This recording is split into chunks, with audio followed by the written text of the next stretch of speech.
Hi there, this is Ranjit, and in this video, I'm going to answer the most common questions that I'm getting for this Redmi 5A, which is a budget-oriented smartphone. And this smartphone sells in India for just rupees 5,000. It's a full-featured Android phone, and with the Geo offer, you can bring it down to almost rupees 4,000. And I've got a lot of questions about this smartphone. And one thing I want to make it very clear is that many of you guys were asking me and comparing it with the higher price phones that are priced for about 8,000, 9,000, or 11,000.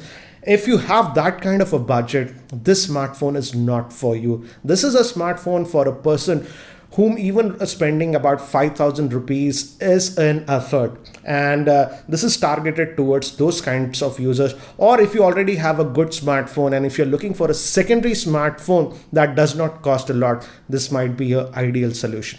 So let's get on with this. And the first question that I had was from Nitesh. He's asking, is the phone okay to use to take calls, messages, and only WhatsApp? Yes, it's perfectly capable of doing that. It has dual SIM support, proper VoLTE support, so you can take calls without any issues. I took some calls with this and the cellular call quality was nice. So yeah, you can use it for messaging, WhatsApp, and stuff without any issues.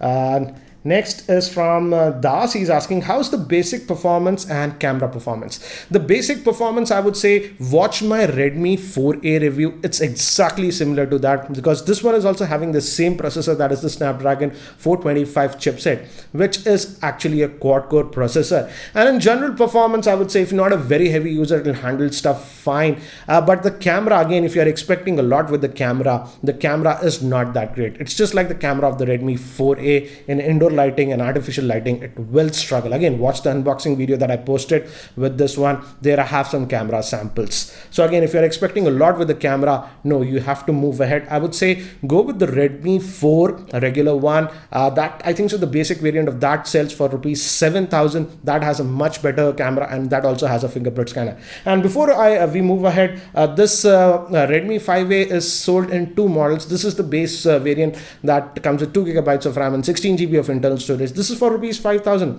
But there is also one more model that comes with 3 gigabytes of RAM and 32 GB of internal storage, and that sells for 7,000 rupees. I would say that model simply does not make any sense. Don't go for that. If you have the budget for about 7,000 rupees, go with the regular Redmi 4. Yes, that also has just 2 gigabytes of RAM and 16 GB of internal storage, but that one has a way better camera than this one, and that also has a fingerprint scanner. So that is a more practical phone if you have a budget of 7,000 rupees.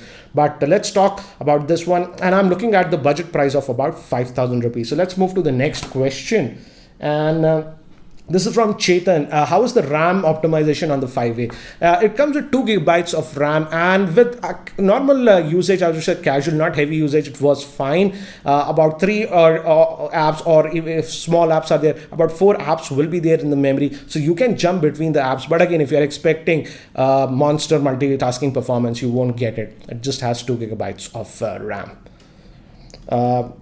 This is by Gautam. He's asking, is it wise to buy the Redmi 4 2 gigabyte RAM variant or the Redmi 5 3 gigabyte RAM variant? As I've answered this question just earlier, no point investing your money in the 3 gigabyte RAM variant, because for 7,000 rupees you can get the Redmi 4 from Xiaomi, and that is a far better product. It has a much better processor, the Snapdragon 435. It has a way better camera and also the fingerprint scanner. So go with the Redmi 4 if you have a budget of 7,000 rupees, not this one. And this is by Deepak. He's asking about auto brightness sensor. Does it have an LED notification lighting? Yes to both. It has auto brightness sensor, and that works, and it also has a physical LED notification light at the bottom. It's very tiny, but yeah, it has. And this is by Goel. He's asking, how's the camera quality in low lighting and how's the battery backup? Regarding the camera quality in low lighting, if again, it is not good. Again, many of the Xiaomi phones, even that are priced above 12,000 or so, don't have great camera performance in low lighting. So you simply can't expect great camera performance in low lighting. I would say in that respect, the regular Redmi 4 has a much better camera, and that performs a lot better in artificial lighting. Battery backup, I didn't do extensive testing because I'm just using this with my secondary SIM, but I have to say the battery life is actually good. It will last for a typical working day without any issues. Screen on time anywhere between 5 to 5.5 hours based on your usage. So yeah, typical working day, it will easily last. And about, he's also asking, girl, how's the gaming performance of this? I actually did a gaming review. Again, I had posted that on my YouTube channel. You can check the gaming review. I'll have the link in the show notes. And I was really surprised that it handled gaming very well. In fact, you can run casual to mid-level heavy games without any issues. I played Subway Surfer and even Dead Trigger 2, and those games ran without any issues. I even played Asphalt Extreme, and that is sort of a heavy game. And yes, with that, I noticed some frame drops, but the game was playable. So considering the price point for 5,000 for gaming also, it is a good. But again, the limited storage so that is there, that 16 out of that you just get 8 gigabytes. So you can load just about 3 to 4 games. And monthly security update, Xiaomi is good in that, but Android updates, they are a little bit slow.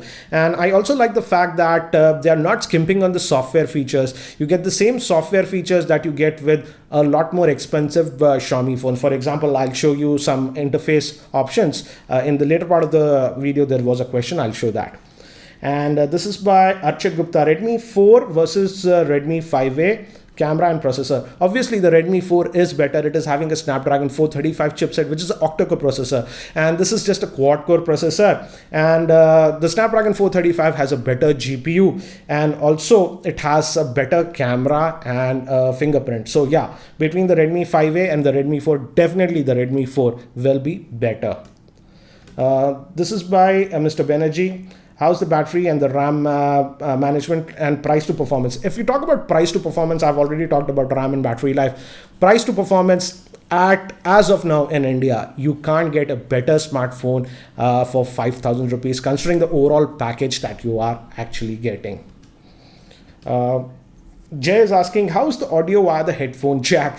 I'm glad somebody asked this. So I did test this, and I did test it with the casual earphones and even heavy headphones like this. And I was surprised that the audio output via the headphone jack was actually good. You even have some software features where you can tweak the sound signature, and I could actually get very good sound output. So stellar job what Xiaomi has done. The audio output via the headphone jack is actually good. So if you're a person who listens to a lot of music, you will like this device. This is by Charan. Better than the Redmi 4A considering 1K less price. Yes, obviously it is better than the Redmi 4A. It's exactly the same, but this is available for 5,000. The Redmi 4A is available for 6,000. So it simply does not make any sense to go with the Redmi 4A. And in fact, this has a dedicated micro SD card slot, which the Redmi 4A does not have. So if you are in the market buying a new phone between the Redmi 4A and this 5A, go with the 5A. The 5A makes more sense. This is by Noel. He's asking, which variant do you think will appeal to the Indian public, the 5,000 or the rupees 7,000? And those who have the Redmi 4A, what do you think? Should they upgrade to the 5A? No, if you already have the Redmi 4A, there is no point upgrading to the 5A because the performance is exactly the same. The camera is also the same. The processor is the same. The only difference is that this one has a dedicated micro SD card slot. And I would say, as I mentioned, go with the 5,000 rupees variant. If you have the budget for 7,000 rupees, go with the regular Redmi 4. That is a much better spec phone with a fingerprint scanner and a way better camera. This is by Pankit. How's the display quality? It's a 720p display. It's not bad. Again, watch the gaming review that I did. You can gauge the screen quality. The only nitpicking I have to say is that the screen is not extremely bright. In indoor conditions, it's fine. As you can see, it's in mid brightness right now. I'll increase it. Here it is fine. But in outdoor lighting conditions, that's direct sunlight, the brightness is not that great. But again, considering the price point, I would say I can't complain because in indoor conditions, the screen quality is actually good for just 5,000 rupees. This next question is from Jishnu. He's asking, how about the battery life? As I've told you, battery life would last for a typical working day, but it does take time to charge because again, at this price point, you can't expect fast charging. But the battery life, I would say most of you would be satisfied. It would give a typical, full working day without any issues. Again, I don't want to talk a lot about the battery life because I was using this one with my secondary SIM. So guys, these were the common questions that I was getting regarding the Redmi 5A. I hope this video is helpful. And if you still have any other questions, do post your questions in the YouTube comment section below and I'll try to answer them. And if you're still not subscribed to this YouTube channel, hit that subscribe button. Thanks for watching. This is Ranjit and I hope to see you in my next video.